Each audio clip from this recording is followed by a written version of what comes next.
Hello friends, welcome to my channel M with Deepti.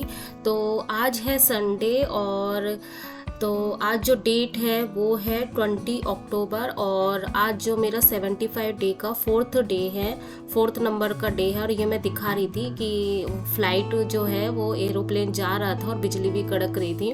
तो आजकल ऐसे ही हो रहा है, बारिश हो रही है, रात को भी बारिश हो रही है, सुबह भी बारिश, इवनिंग में भी बारिश, ऐसे ही हो रहा है कंटिन्यू। तो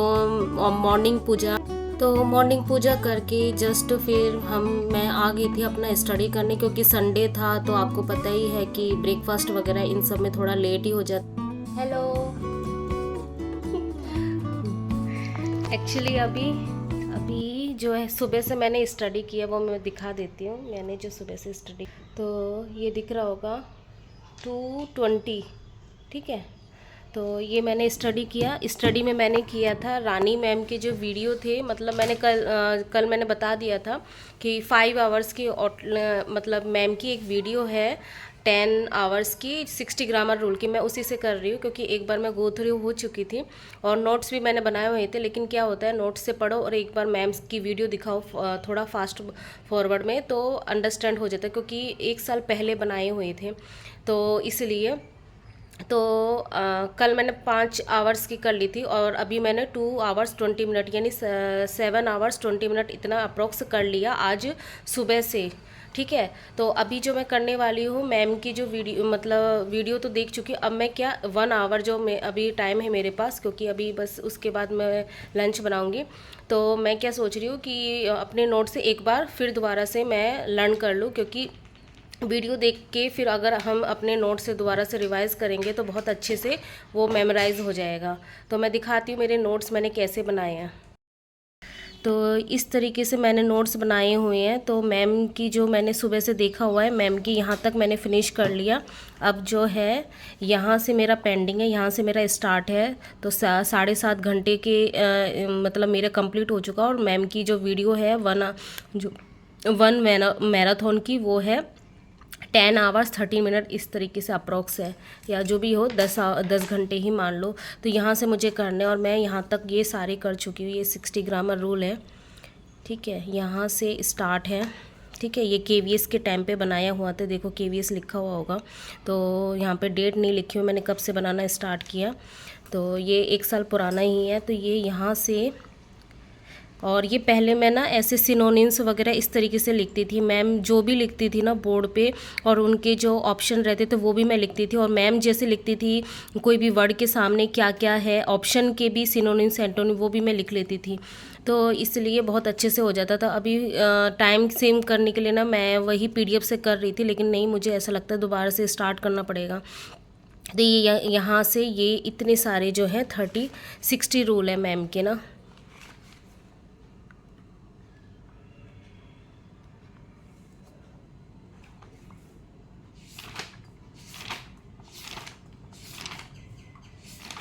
ये सारी जो मैम की 60 ग्रामर रूल कंप्लीट करने के बाद मैम की जो और अदर वीडियो थी, क्योंकि 60 ग्रामर रूल सब, ये देखो डेट लिखी हुई है यहाँ पे 7/7/23।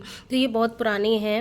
तो ये मतलब मैम की 60 ग्रामर रूल कंप्लीट करने के बाद मैम के जो भी इंपॉर्टेंट टॉपिक थे वो उसके मैंने वीडियो वो भी नोट्स बनाए हुए थे। तो एक बार 60 ग्रामर रूल कंप्लीट हो जाएगा ना, फिर ये सारी चीज़ें भी मैं रिविज़न करूँगी। तो ये देखो, ये 60 मैंने पूरा 60 ग्रामर रूल का ये नोट्स बनाया हुआ है। तो मैं आपको भी यही बोलूँगी, अगर आप कर रहे हो तो नोट्स ज़रूर बनाना, क्योंकि कितना ही वीडियो देख लो, वीडियो देखो, नोट्स बनाओ, फिर एक और बार वीडियो देखो, फिर अपने नोट्स देखो, फिर उसके बाद अपने जब भी रिवीजन कर रहे हो तो नोट्स से ना फिर वो ही सारी चीज़ें जो भी वीडियो में है वो कनेक्ट हो जाएंगी। फिर बार बार देखने की ज़रूरत नहीं पड़ेगी आपको अपने नोट्स देख के ही ना सारी चीज़ें याद आ जाएंगी कि हाँ ये पढ़ाया हुआ था, सारे रिकॉल होने लगेंगे। तो नोट्स बनाना बहुत ज़्यादा ज़रूरी है, ठीक है। तो अभी मैं इनको लर्न कर लेती हूँ। तो आपने देखा मैंने कैसे अपने नोट्स बनाए हुए हैं। एक्चुअली ऐसे मैं सबके नोट्स नहीं बनाती हूँ। एक्चुअली जब मैंने स्टार्टिंग KBS की कर रही थी ना, तब रानी मैम के लेक्चर जो मैं भी देखती थी, जो भी सारे मुझे बहुत ज़्यादा अच्छे लगते थे। पहली बार ऐसा लगा कोई टीचर बहुत ही अच्छा पढ़ा रहा है। तो उस समय मेरे पास मतलब वो था कि टाइम था, क्योंकि आपको पता है जैसे DSSB में हमारा जो पेपर 2 होता है सब्जेक्ट इतना ज़्यादा टाइम कंज्यूमिंग है, तो इसलिए पेपर 1 में जो है इतना हम डिवोट नहीं कर पाते हैं। मतलब अगर क्योंकि 5 सब्जेक्ट है आपके पास पेपर 1 में, तो अगर 2-2 घंटे भी अगर मैं हर एक सब्जेक्ट का दूँ तो पेपर 1 के लिए 10 आवर्स निकल जाते हैं, तो पेपर 2 के लिए कैसे टाइम निकाले। तो यही हो रहा है। तो उस समय तो ऐसा नहीं था, 11-12 का पोर्शन था तो इतना वो नहीं था, तो टाइम निकाल सकती थी। तो मैंने तब के नोट्स बनाए हुए थे, तो इसी तरीके से नोट्स बनाने हैं।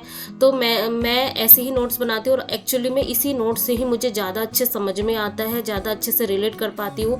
क्योंकि किसी ने ना प्रीवियस एक वीडियो में पूछा हुआ था कि दी आप ना इंग्लिश की प्रैक्टिस कहाँ से करते हैं। तो इंग्लिश की प्रैक्टिस में एक तो रानी मैम का वीडियो है, उनके ना आप एरर डिटेक्शन जो भी करना चाहते हो, टॉपिक वाइज एरर जो करना चाहते हो, सिनोनिम सारे उनके ना यूट्यूब में चैनल पड़ा, मतलब वीडियो पड़े हुए हैं, आप उससे कर सकते हो। ठीक है प्रैक्टिस।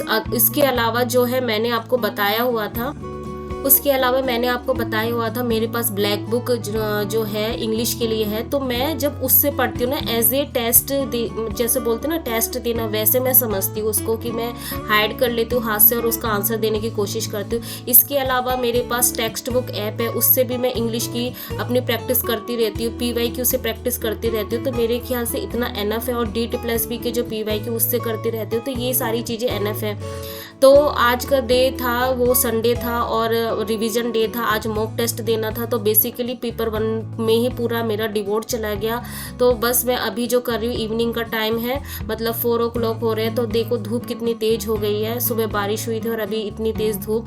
तो ऐसे ही चल रहा है आजकल मौसम। तो अभी मैं जो है GK कर रही हूँ, क्योंकि दिन भर में सुबह से तो मैंने इंग्लिश पढ़ लिया था, फिर आफ्टरनून के टाइम पे थोड़ा मैथ कर लिया था।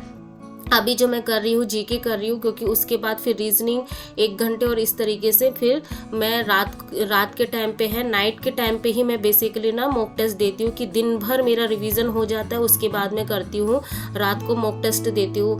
क्योंकि पूरा आपको पता ही है, पूरा जो भी मेरे पास नोट्स है उससे जितना पॉसिबल हो पाता है उतना रिविज़न करके उसके बाद मैं मॉक टेस्ट देने की प्रिपरेशन करती हूँ। मतलब ऐसा सोचती हूँ कि हाँ एग्ज़ाम है, उसी हिसाब से वही मेंटेलिटी से ही टेस्ट देना चाहिए, तो वही मेंटेलिटी से मैं देती हूँ। तो संडे वैसे तो आपको पता ही है कि बहुत ज़्यादा बिजी शेड्यूल होता है, जो भी हाउसवाइफ है उनके लिए बहुत ज़्यादा मुश्किल होता है, लेकिन हमें करना तो पड़ेगा ही। क्योंकि उस दिन क्या है, मैं नया कुछ याद भी नहीं करना चाहती हूँ, तो रिवीजन डे भी रहता है। पहले तो रिवीजन डे ही रहता था, और अब क्या मॉक टेस्ट भी दे देती हूँ कि भाई रिवीजन जब हो ही रहा है तो उसके साथ मॉक टेस्ट भी दे देते हैं। तो यही रहता है आजकल। तो मैंने जो टेस्ट दिया था ये DSSB DOE का, मतलब PRT का ना, जो पेपर 1 रहता है, मतलब ये होते तो 200 मार्क्स के हैं। तो हमें क्या करना होता है कि इसमें 100 मार्क के ही क्वेश्चन करने होते हैं। उसमें से जो मेरे मार्क्स आए हैं वो आए हैं 40.5।